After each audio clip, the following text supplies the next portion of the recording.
Dragi prijatelji, večeras ću vam ispričati jednu priču koja je prosto neverovatna. Neverovatna je zato što se desila u 21. veku. U veku kada sve ono što nam pruža taj vek trebamo da budemo na neki način edukativniji, savremeniji u svakom pogledu, da dobrobit civilizacije i tehnike koristimo za napredak svega, pa na kraju krajeva i za bezbednost sopstvene porodice. Da razmišljamo o budućnosti na jedan savremen način. Večeras imamo priču koja je zapravo nešto što je sasvim suprotno od toga. Ispričat ću vam priču o čoveku koji je razmišljao kao neki predator iz kamenog doba. A o čemu se zapravo radi? Sve je počelo na Savindan 27. januara 2011. godine u Novom Sadu, kada je jedna gospođa, penzionerka, otišla da obiđe svoju ćerku i unučicu zato što se ćerka nije javljala na telefon, iako je ova uporno zvala, znači telefon je zvonio do kraja, a tog dana njena ćerka je trebala da radi svoju drugu smenu u firmi i baka je trebala da preuzme 4-godišnju unučicu kako bi je čuvala kod sebe. Ona dolazi u novosadsko novo naselje, ulazi u zgradu i u stan svoje ćerke.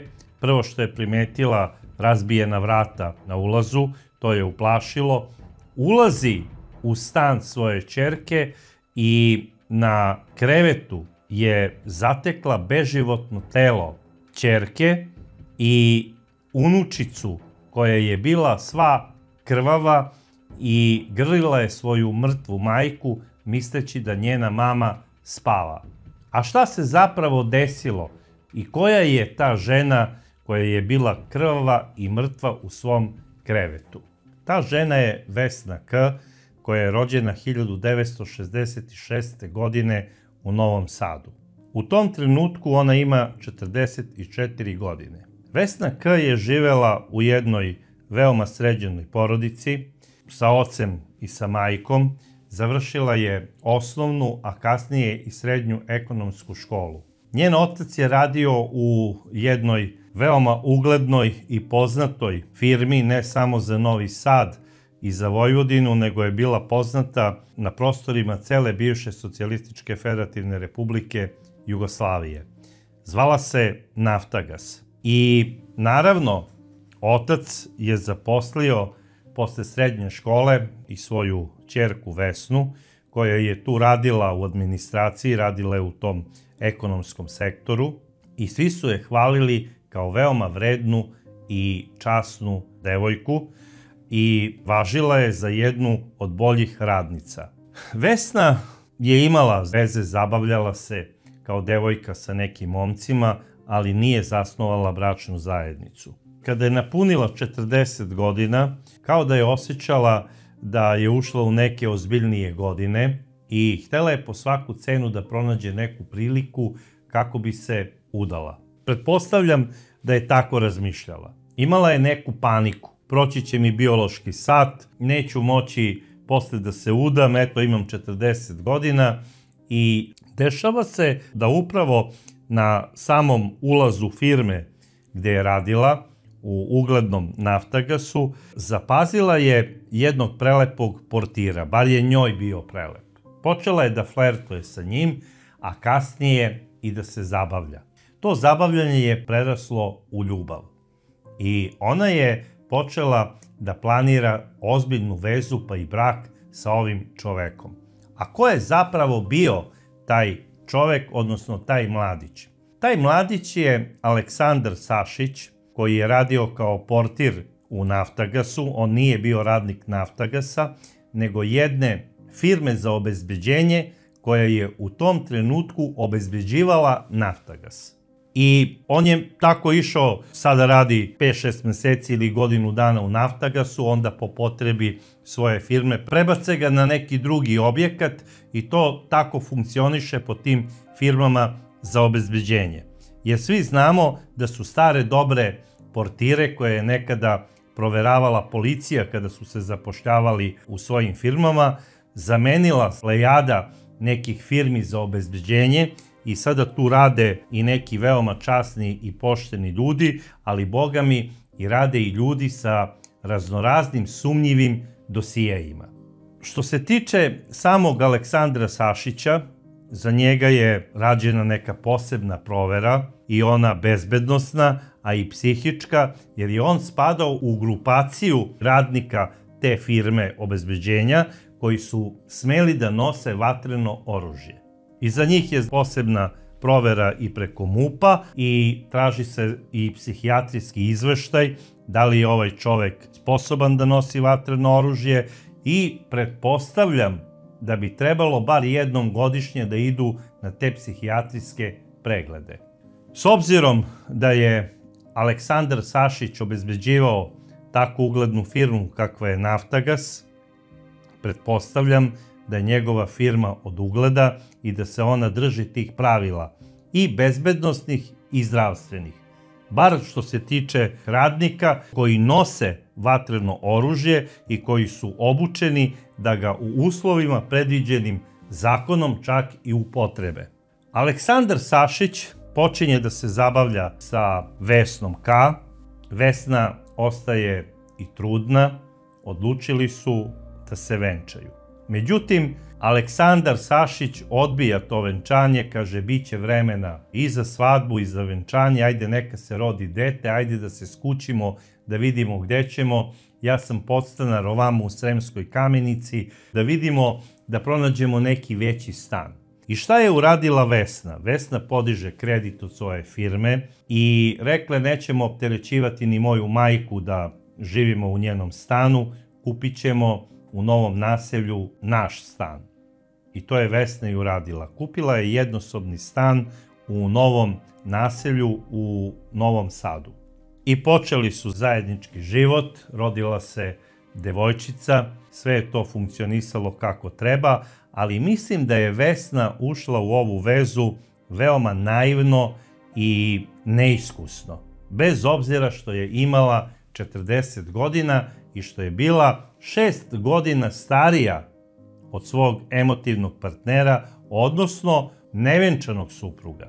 A zašto to pričam? Vesna ulazi u brak i ne znajući da je njen Aleksandar Sašić već godinama u braku. On je rođen 1972. godine u Kikindi, tamo je bio do završetka srednje škole, odlazi na odsluženje vojnog roka 1992. godine i po njegovom kazivanju hvataju ga neka ratna dejstva i on je kao vojnik učestvovao u nekim ratnim operacijama. I kako kaže, ta ratna dejstva su ostavila velikog traga na njegovu psihu. Sada se ja pitam kako je onda moguće da je Aleksandar kasnije radio u firmi za obezbeđenje sa oružjem ako je imao psihičkih problema zbog nekih ratnih trauma. Bilo kako bilo, 1993. godine Aleksandar se vraća iz vojske sa tim psihičkim problemima, pokušao je da se zaposli kao policajac, da uđe u MUP Republike Srbije, međutim najverovatnije na tim nekim pregledima su ustanovili da on baš i nije u vinkli kako treba i nije primljen u MUP. Ali to što nije primljen u MUP, to nije značilo da mladi Aleksandar ne bude simpatičan nekim devojkama i da ne uđe u bračnu zajednicu. I to se i desilo. 1993. godine Aleksandar Sašić stupa prvo u jednu vezu sa jednom devojkom, a kasnije se vrlo brzo sa njom i ženi, venčavaju se, jer je ona ostala u drugom stanju. I dobija sina sa njom u Kikindi. I 10 godina je on živeo sa ovom ženom. A onda iz nekog nepoznatog razloga došlo je do svađe između njih dvoje i Aleksandar onako demonstrativno odlazi iz kuće njegove supruge, jer on se prizetio kod žene sa kojom je imao tada 10-godišnjeg sina i kaže idem u svet. Taj njegov odlazak u svet je podrazumevao dolazak u Novi Sad. Pokušao je da radi razne poslove, bavio se i nekim građevinskim poslovima, međutim to mu je bilo teško, a onda je sreo nekog svog prijatelja koji je radio u jednoj poznatoj firmi za obezbeđenje. I on se prijavio na tom nekakvom kursu, pohađao je neku nastavu, on posle završenog kursa postaje radnik jedne od uglednih firmi za obezbeđenje, čije ime novinari uopšte ne spominju kako ne bi narušili ugled te firme, ne znam iz kog razloga. I Aleksandar Sašić nekada radi kao radnik koji čuva neke objekte i to sa oružjem, to moram da naglasim, jer posao sa oružjem je 20 do 30% plaćeniji u odnosu na ona obezbeđenja koja se rade bez oružja i prima se veća plata. Tako da Aleksandar po potrebi čuva ugledne firme i radi u transportu novca u toj istoj firmi. Što bi se reklo, momak i po. I hteli to da priznaju ili ne, radnici obezbeđenja koji rade taj posao, a nisu pre toga bili policajci pa sada u penziji rade u tim firmama, njihova nekako želja, neispunjena životna želja je ta da budu policajci. Aleksandar je posle vojske pokušao da bude policajac i nije prošao, odbila ga je komisija. Govori da ne znam po kom osnovu je sada podoban da bude pripadnik firme za obezbeđenje. Ne znam ko je radio njegove bezbednosne provere, možda se one sada više i ne rade. Ko zna sada ko sve radi u raznoraznim sektorima i institucijama, da ne spominjem sada te ovu, te onu instituciju. Ne bi me iznenadilo da neko sa ko zna kakvim kriminogenim dosijeom postane i vojni pilot. Ništa me više ne iznenađuje, generalno govorim za ceo svet. Aleksandar je radio svoj posao kako je radio, da li je on imao neke unutrašnje kontrole, da li nije imao unutrašnje kontrole. On je sa Vesnom živeo u tom stanu koji je kupila Vesna od kredita, rasla je njihova ćerkica zajedno s njim, delovali su kao mlad, lep i srećan par, sve je to funkcionisalo nekoliko godina, međutim Aleksandar odbija da se venčaju. Na kraju je Vesna skapirala da je on oženjen, da ima i dete koje sada već ima 13 godina, da je iz Kikinde. Tu dolazi do sukoba. Ta 2010. godina je bila turbulentna, nekoliko puta ga je izbacivala iz stana, zvala i policiju. Da li on pokazao neku agresivnost, ne verujem, jer i dalje radi u tim firmama za obezbeđenje. Vesna je sigurno pričala to i svojim nekim koleginicama na poslu da ima problem sa mužem.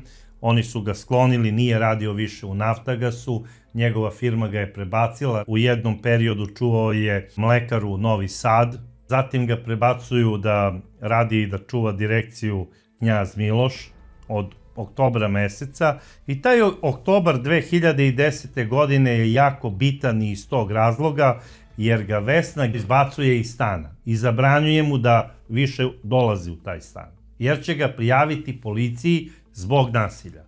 I ovaj sada, plašeći se da ne bi izgubio posao, prestaje da dolazi u taj stan, iznajmljuje stan ponovo u Sremskoj Kamenici, tamo počinje da živi i da stanuje. Međutim, nikako ne prihvata varijantu da ga je Vesna odbacila.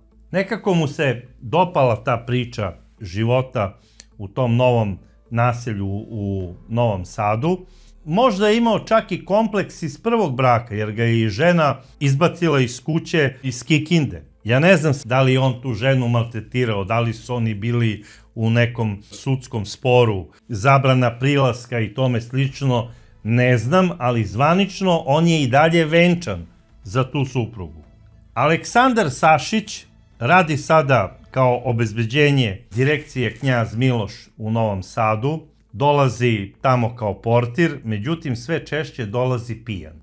Govori kako će on da se obračuna sa svima koji su krivi zbog njegovog brodoloma u braku, ne može da zaboravi Vesnu, spominje i svoju nesuđenu taštu Radicu, kaže da je tašta kriva za sve to, da je ona nagovorila Vesnu, da ona izbaci njega iz stana. Znači, kivan je na sve moguće oko sebe i čudi me da neko iz firme to nije prijavio svojim šefovima. Čudi me da su oni njega toliko tolerisali, u smislu on preti ubiću ovog, ubiću onog, a ima službeni pištolj, firmin. Došla je i nova godina, počela je 2011. On sada sprema paketiće, hoće da odnese detetu paketić, međutim nikako da vidi suprugu kako bi dao paketić za dete i svašta nešto lupeta. Ko zna šta je sve ovaj čovek možda koristio pored alkohola u smislu raznoraznih nekih lekova ili ne znam kojih supstanci za smirenje, ali generalno sa njim nešto nije bilo u redu. Šta se dešava 27. januara 2011. godine? Aleksandar Sašić dolazi u svoju noćnu smenu u 20 časova kako bi čuvao direkciju Knjaza Miloša. U 20 časova bila je primopredaja smene, on ostaje u noćnoj smeni u prijavnici, to je sve pod kamerama, odlazi njegov kolega, on ostaje i sada sve više i više izlazi onako kako bi ga kamere snimile, kako on pije ispred kućice. Imam utisak kao da je hteo da to ostane zabeleženo da on konzumira alkohol. I to je trajalo puna 4 sata. Tačno negde oko ponoći, Aleksandar Sašić izlazi iz portirnice i razbija onu flašu, svestan da sve to snimaju kamere. Jer na kraju krajeva on u prijavnici ima monitor tih istih kamera i zna da se sve to snima. I tačno zna dokle dopire kadar koje kamere. I šta sada radi kao vrhunac ludila? Vadi svoj službeni pištolj marke TT, repetira ga i puca u vrata od prijavnice. A onda stavlja pištolj u futrolu, zaključava prijavnicu, otključava ulazna vrata od firme, izlazi, zaključava ista, seda u svoj automobil i odlazi u nepoznatom pravcu. Gde je tačno on bio? 2 sata, to je samo on znao. U 2 sata posle ponoći, tog 27. januara, on dolazi do ulaznih vrata zgrade gde njegova supruga ima stan, laktom svoje ruke razbija staklo od ulaznih vrata, a onda pruža ruku unutra, otvara vrata, ulazi u hodnik, dolazi do stana svoje supruge, nogom razvaljuje ista, ulazi u stan i ispaljuje 5 metka u svoju usnulu suprugu. 5 metka iz pištolja marke TT. Namerno to kažem, jer za one koji ne znaju, taj pištolj ima prasak malte ne kao lovački karabin. Toliko se glasno čuje. Nije mi jasno da ljudi sa prvog sprata, odnosno sa prizemlja, nisu čuli lomljavinu onog stakla. Ali i da nisu čuli lomljavinu stakla ulaznih vrata, kako su kasnije svi izjavili u zgradi, svi su čuli 5 ispaljenih hitaca. I da niko normalan od tih ljudi ne pozove policiju. Meni to nije jasno. I da se niko ne zainteresuje šta se to dešava kod komšija, u komšijskom stanu. A šta se zapravo desilo? Aleksandar Sašić je u svoju usnulu suprugu ispalio 5 hitaca njoj u grudi. A onda se okrenuo, izašao iz stana, seo u automobil i otišao u pravcu železničke stanice. Da bi seo u međunarodni voz i krenuo put Mađarske za Budimpeštu. Moram da napomenem da u trenutku kada je ubio svoju bivšu nevenčanu suprugu, njihovo zajedničko dete je spavalo sa majkom. Mogao je da ubije i njega. Dete se prepalo, plakalo je, a onda je onako uplašeno i straha zagrlilo mrtvu i okrvavljenu majku, verujući da njegova mama spava. I devojčica se onako priljubila uz telo svoje majke i tako je plakala i ljubila svoju mamu. U tom stanju i u takvom položaju je sutra dan nesrećna Radica pronašla svoju ćerku i unučicu kada je pozvala policiju. I policija je odmah znala ko je uradio ovu suludu priču. Odmah su ga tražili i u firmi gde radi. Čuli su da ga traže i iz firme zato što su vidjeli na kamerama da je bio pijan, da je razbio flašu i da je pucao u vrata prijavnice. Takođe, policija ga je tražila i na adresi stana gdje je stanovao u Sremskoj Kamenici, međutim nije ga pronašla. Policija ga je tražila svuda, a ovaj čovek je bio u međunarodnom vozu koji je putovao za Budimpeštu. I bez problema je prešao granicu, iako je imao službeni pištolj svoje firme kod sebe. On je poneo i pasoš, poneo je i novac i u centru Budimpešte, i to u jednom elitnijem hotelu, iznajmljuje sobu. Tamo je u toj sobi proveo 2 dana. 2 dana je on razmišljao da li da digne ruku na sebe i da presudi sebi ili ne. Jer u pištolju je imao samo 1 metak koji je ostao u okviru. I sigurno je razmišljao šta da uradi. Jer da neko beži od zakona čitavog života treba brdo para. A on očigledno za tako nešto nije bio sposoban ni psihički, a ni materijalno.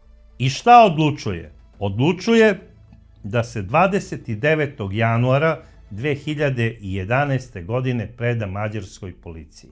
I to je uradio. Otišao je do prijavnice hotela, rekao je da pozovu policiju i stavio je pištolj na pult. I onaj recepcionar se prosto zaprepastio kada je video pištolj, odmah je pozvao policiju. Došla je policija i uhapsila je Aleksandra Sašića. On je odmah u mađarskoj policiji, kada je priveden u Budimpešti, rekao šta je uradio, ali nije znao da objasni motiv.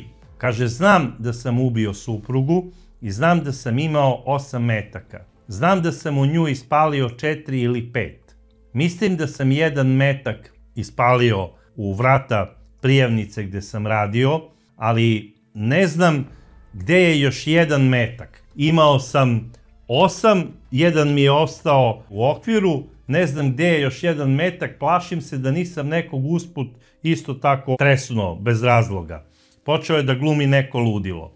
I onda je rekao da ima ratni sindrom, da je bio na ratištu na prostoru bivše Jugoslavije kao vojnik i da ima tako ponekada ideje da nekog ubije, pa čak i da digne ruku na sebe. Zašto nije digao ruku na sebe? Najverovatnije zbog njegove prevelike narcisoidnosti. Ali bilo kako bilo, saznalo se gde se sada nalazi. U međuvremenu izvršena je obdukcija nesrećne Vesne. Utvrđeno je da je žena ubijena sa 3 metka u srce i sa 2 metka u grudi, pored srca. Ukupno je ispalio 5 projektila u ovu nesrećnu ženu i pokazao je itekako veliku upornost u izvršenju ovog krivičnog dela. Takođe je ugrozio i bezbednost maloletnog deteta koje ima nepune 4 godine i ja ne znam da li je tužilaštvo iz Novog Sada podiglo optužnicu i za to krivično delo, jer čitajući sve ovo u vezi ovog događaja, njemu se samo kasnije sudilo za teško ubistvo pokojne Vesne K. 4 meseca trajala je procedura izručenja Aleksandra Sašića od strane mađarskih vlasti Srbiji. I to se i desilo. 1. aprila 2011. godine on je izručen našim vlastima. Izvršeno je veštačenje nad ovim čovekom, da li je on psihički normalna osoba ili ne. I veštaci su ustanovili da je on apsolutno normalna osoba. To su ustanovili veštaci iz bolnice zatvorenog tipa u Bačvanskoj ulici. Oni su po tom pitanju najmerodavniji i najkompetentniji u ovoj zemlji. To što on priča, ja sam ženu likvidirao zato što je radila opasnu stvar, pušila je u prisustvu našeg deteta. A pazi ti njega, on puca u prisustvu malog deteta dok je ležalo zagrljeno sa majkom. Glumi oca kao brine se, on je brižni otac. A ubija majku tog deteta dok ono jadno nije ni bilo svesno da je tog trenutka izgubilo majku. Nesrećna Vesna K. je sahranjena, njena majka nikada nije mogla sa ovim da se pomiri i ona je ubrzo posle svega ovoga i preminula. Tako da njena majka Radica nije više živa, živa je njena ćerkica i da li se sada nalazi u nekoj hraniteljskoj porodici ili ne, to sada i nisam siguran, ali sigurno da ju je Centar za socijalni rad negdje zbrinuo. Da li u nekom domu ili u nekoj porodici, to je zagarantovano. Ono što je isto tako bitno, počelo je suđenje Aleksandru Sašiću, trajalo je godinu dana i on je krajem 2012. godine osuđen na 20 godina zatvora.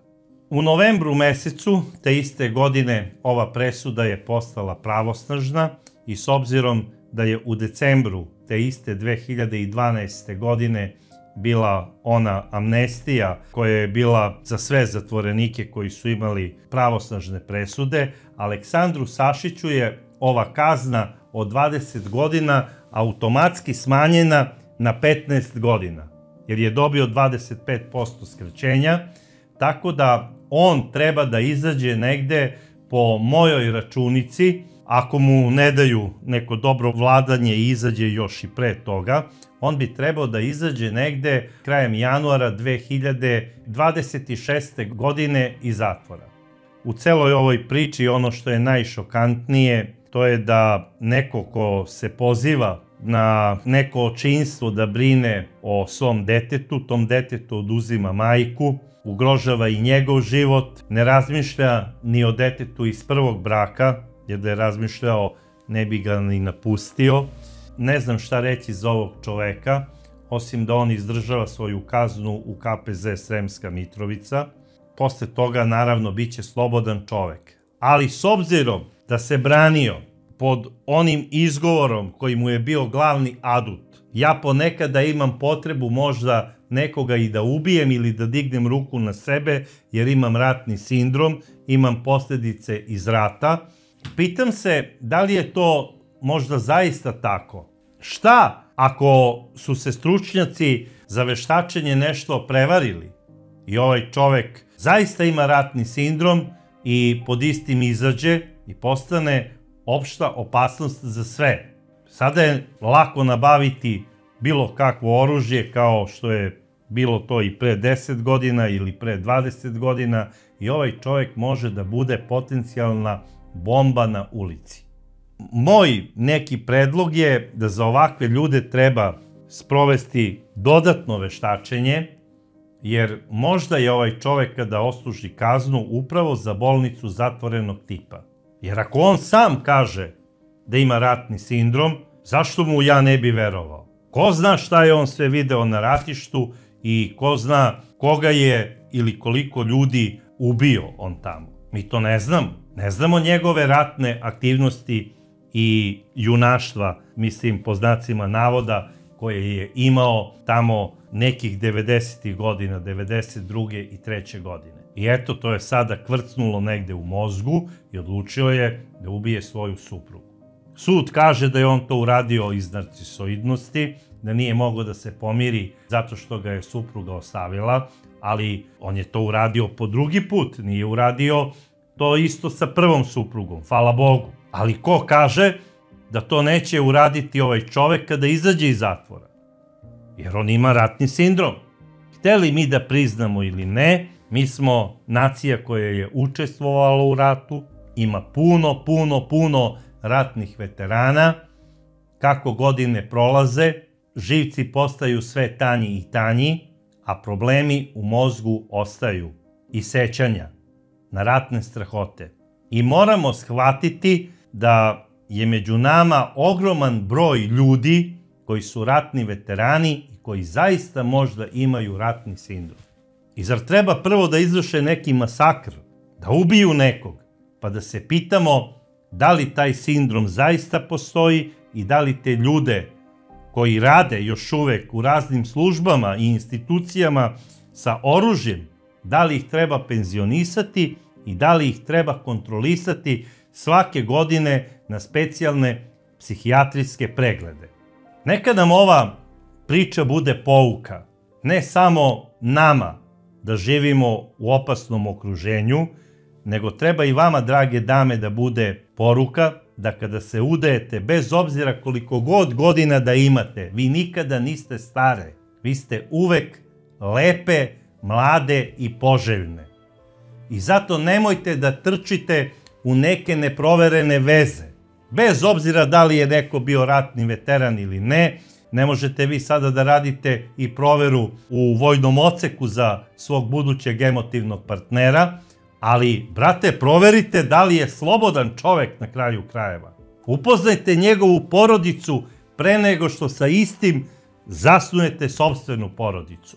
Ne mogu da prihvatim kao normalno da jedna mlada, lepa žena koja je školovana, koja živi u 21. veku, koja radi u jednoj od najuglednijih firmi u državi, odluči da se uda za čoveka, a da nije upoznala njegove roditelje i njegovu porodicu.